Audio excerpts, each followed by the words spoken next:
بسم اللہ الرحمن الرحیم۔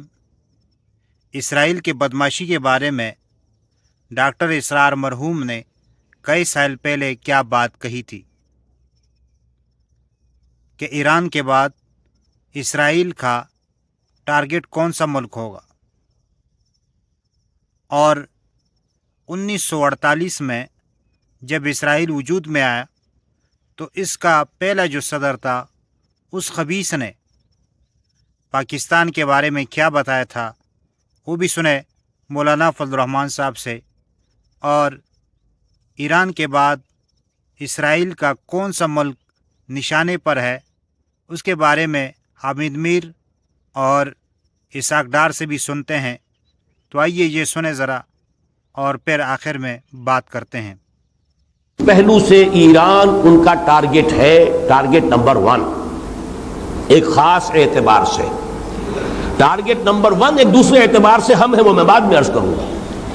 چونکہ حکومت کی سطح پر فنڈامنٹلزم ہے اور وہ آیا ہے ایک عوامی انقلاب کے نتیجے میں، پھر ان کے پاس تیل کی دولت ہے، اس کے خلاف اکنامک سینکشنز بھی ہو جائیں تو اگر لیبیا کھڑا ہو سکتا ہے تو بہرحال وہ بھی کھڑا ہو سکتا ہے، اور نقشہ وہ دنیا کو دکھا چکا ہے کہ لڑا دے ممولے کو شہباز سے، یہ نقشہ بھی اس نے دکھا دیا ہے۔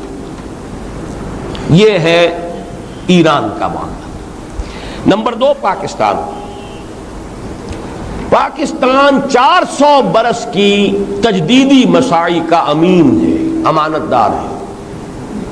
پورے ہندوستان میں مجدد الفسانی رحمۃ اللہ علیہ، شاہ ولی اللہ دہلوی رحمۃ اللہ علیہ، سید احمد بریلوی رحمۃ اللہ علیہ اور ان کا جہاد، پھر اس 20ویں صدی عیسوی میں یا 14ویں صدی ہجری میں علامہ اقبال جیسا مفکر، مولانا مودودی جیسا مصنف، مولانا الیاس جیسا مبلغ، شیخ الہند جیسا مجاہد حریت، پورے عالم اسلام میں ان کا پیرلل کوئی موجود نہیں۔ یہ 400 سال کی تاریخ ہے، اس کی امانت، اور اس کے نتیجے میں یہاں کے مڈل کلاس میں فنڈامنٹلزم کا ایک نیوکلیس ہے،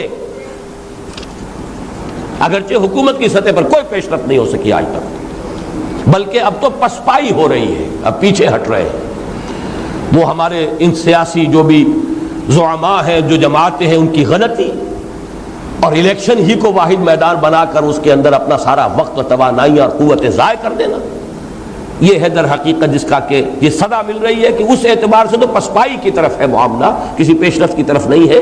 لیکن باہر والے تو دیکھتے ہیں نا کہ اندر کیا کچھ مواد موجود ہے۔ اگر مڈل کلاس میں وہ فنڈامنٹلزم کا بارود موجود ہے تو کسی بھی وقت اس کے اندر جو ہے وہ کوئی دھماکہ ہو سکتا ہے۔ دوسری بات جو ان کے لیے ایک اعتبار سے ٹارگٹ نمبر 1 ہمیں بنا رہی ہے، وہ ہمارا ایٹمک نو ہاؤ ہے، پورے عالم اسلام میں اور کسی کے پاس نہیں۔ اسلامی بم اگر بنے گا تو یہی بنے گا۔ یہ ہے مختلف اسباب جس کے بنا پر ایران اور پاکستان کو آپ بریکٹ کر لیجئے، یہ اس نیو ورلڈ آرڈر یا آج کی میری گفتگو کے حوالے سے یہودی اور عیسائی گٹھ جوڑ کا جو ٹارگٹ نمبر 1 ہے، ایک اعتبار سے ایران ہے، ایک اعتبار سے پاکستان ہے۔ آج اسرائیل جو صرف عرب دنیا میں نہیں بلکہ اسلامی دنیا کے اندر ایک ناسور کی حیثیت رکھتا ہے، اور برطانوی سامراج نے اسرائیل کا خنجر جو عربوں کی پیٹھ میں گھونپا، آج بھی اس سے خون رس رہا ہے، لیکن انشاءاللہ اسرائیل کو اپنا خون چاٹنا پڑے گا اور وہ اسلامی دنیا پر دسترس حاصل نہیں کر سکے گا۔ میرے محترم دوستو، جب سے اسرائیل قائم ہوا 1948 میں، اس وقت سے اس کی پالیسیاں جارحانہ ہیں۔ جب اسرائیل بنا تو اسرائیل کے پہلے صدر نے اپنی خارجہ پالیسی کے اصولوں کا اعلان کرتے ہوئے پاکستان کی طرف اشارہ کیا کہ ہماری خارجہ کی پالیسی کے اصول میں سب سے اولین بات یہی ہوگی کہ دنیا کے نقشے پر ایک نوزائیدہ ملک کا خاتمہ کریں گے. یہ پاکستان کے خاتمے کی بات کر رہا تھا. اور پاکستان نے پہلے روز اسرائیل کے بارے میں جو موقف اختیار کیا، قائد اعظم محمد علی جناح نے کہا یہ برطانیہ کا ناجائز بچہ ہے.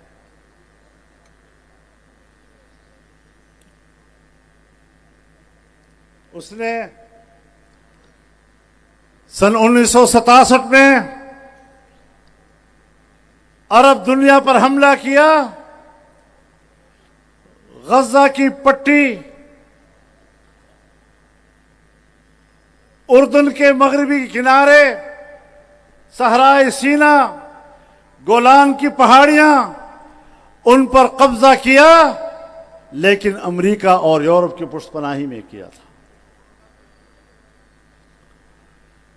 اس نے 1982 میں لبنان پر حملہ کیا، 20,000 سے زیادہ لوگوں کو شہید کیا تھا.